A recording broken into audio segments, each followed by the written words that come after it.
In the late 2000s, Los Angeles was obsessed with celebrity culture. Reality shows dominated television, paparazzi trailed stars everywhere, and websites like TMZ churned out daily updates about who was dating who and what they were wearing.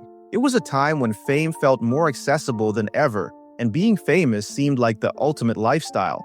In that environment, a group of teenagers from the suburbs of LA decided to take their obsession one step further. Instead of just watching celebrities, they started robbing them. What became known as the Hollywood burglar bunch, or the Bling Ring, pulled off one of the most notorious crime sprees in modern Los Angeles, stealing millions in clothes, cash, and jewelry from the homes of Hollywood's biggest names.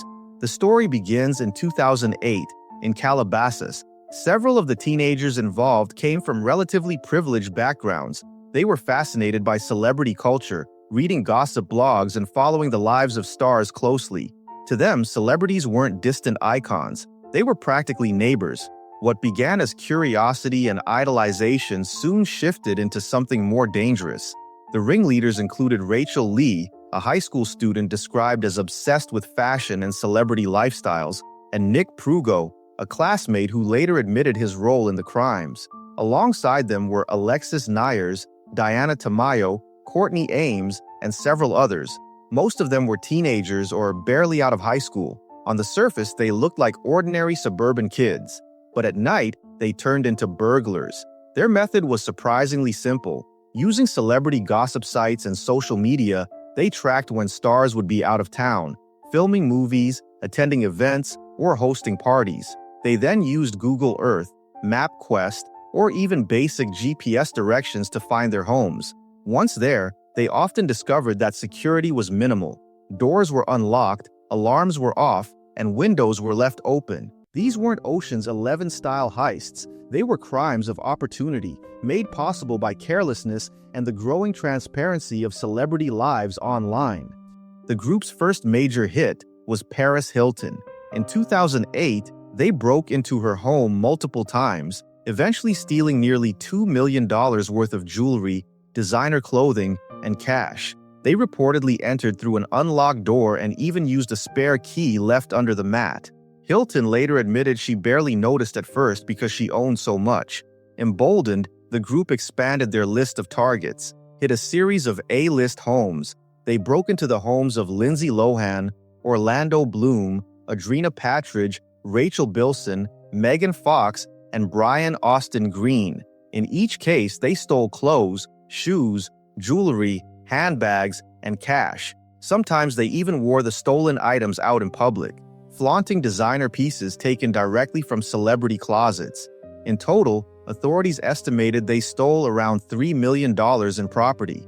What made the crimes even more shocking was how brazen the group became.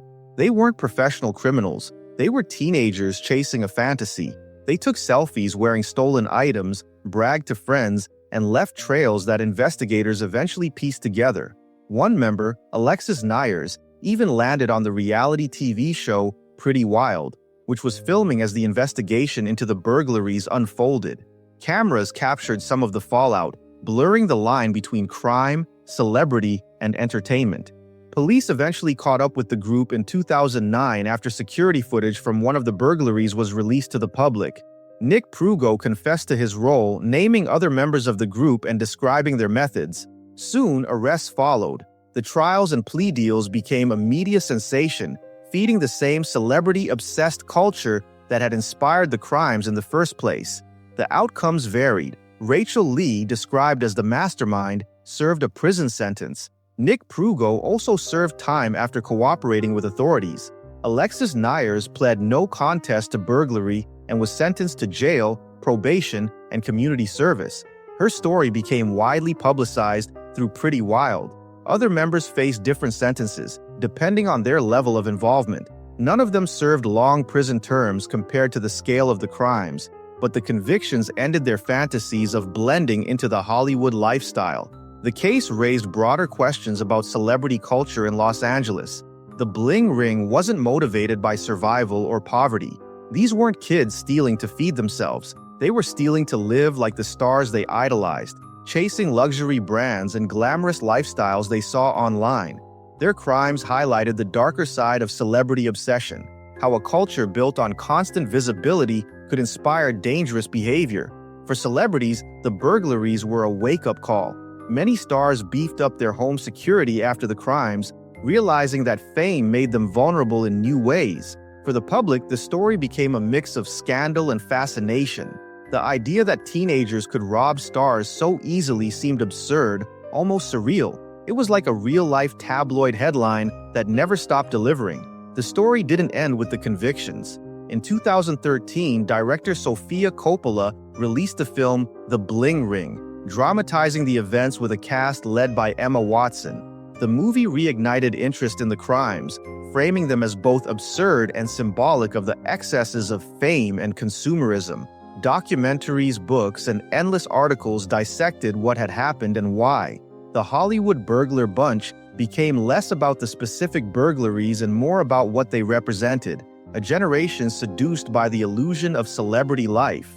Even today, the case remains a touchstone in Los Angeles crime history. It wasn't the deadliest crime spree, nor the most violent, but it captured the public's imagination because it was so uniquely tied to Hollywood's culture.